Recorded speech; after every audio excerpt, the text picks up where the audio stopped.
Shalom Bapak Ibu Saudara yang diberkati oleh Tuhan. Kembali lagi bersama saya Yosi dalam Katekismus New City. Nah, pada sore hari ini kita akan masuk dalam pertanyaan yang ke-14 dengan bunyi pertanyaan, apakah Allah menciptakan kita tidak dapat memenuhi hukumnya?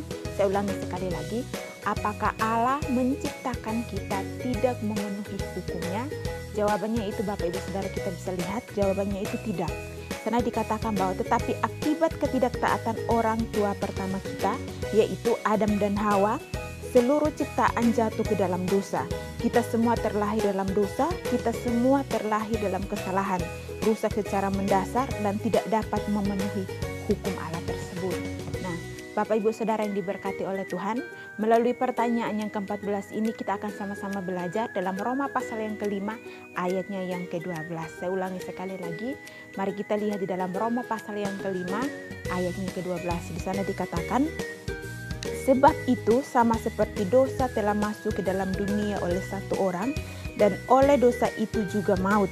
Demikianlah maut itu telah menjalar kepada semua orang, karena semua orang telah berbuat dosa. Nah, tadi jawaban saya sudah katakan ya Bapak Ibu Saudara yang berkati oleh Tuhan. Kita sebagai orang-orang yang ada, setiap manusia yang ada di dunia ini tanpa terkecuali ya Bapak Ibu Saudara yang diberkati oleh Tuhan. Kita yang sudah sebagai orang-orang percaya, kita yang sudah ditebus menjadi ciptaan yang baru, natur dosa itu masih ada dalam setiap kehidupan kita. Karena kita ada keturunan dari Adam dan Hawa ya Bapak Ibu Saudara yang diberkati oleh Tuhan. Tetapi kita kalau melihat di dalam Roma pasal yang ke-5 ayat yang ke-12 ini kita sama-sama melihat ya tadi di dalam Roma pasal yang ke-5 ayat yang ke-12 bagian A di sana dikatakan seperti ini.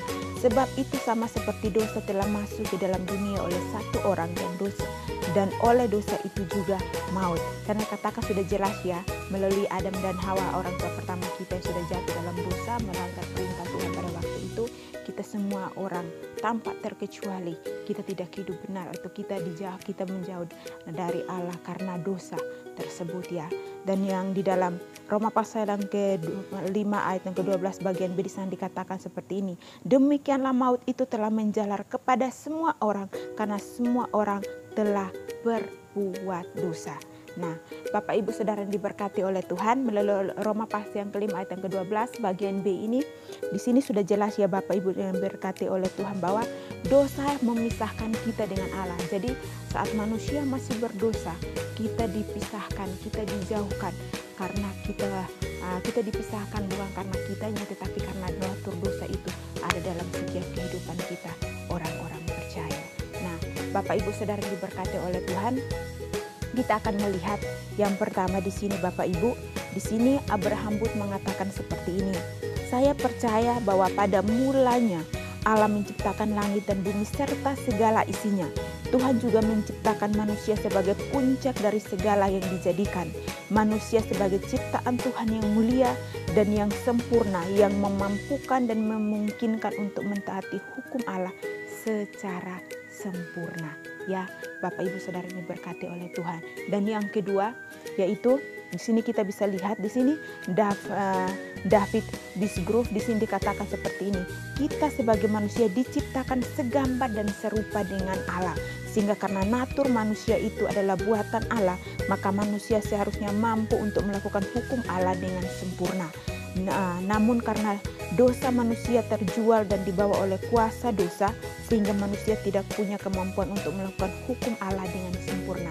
Nah, Bapak Ibu Saudara diberkati oleh Tuhan, kita bisa melihat di sini David Bisgrove di sana katakan bahwa kita diciptakan segambar dan serupa dengan Allah. Di sini dikatakan bahwa wajah kita mungkin dari ujung rambut sampai ujung kaki bukan kita sama seperti Tuhan ya secara fisik, tapi sini dikatakan bahwa sikap hidup kita, biarlah kita mau menuliskan hidup kita hidup benar di hadapan Tuhan. Kita mau menunjukkan sikap hidup kita sebagai orang-orang percaya, terkhususnya kita sebagai orang-orang percaya, kita melakukan apa yang Tuhan mau dalam hidup kita, dan melalui setiap kehidupan kita juga orang-orang yang belum percaya mereka melihat bahwa sebagai anak-anak Tuhan ada perbedaan, sebagai anak-anak Tuhan kita menunjukkan kasih itu dan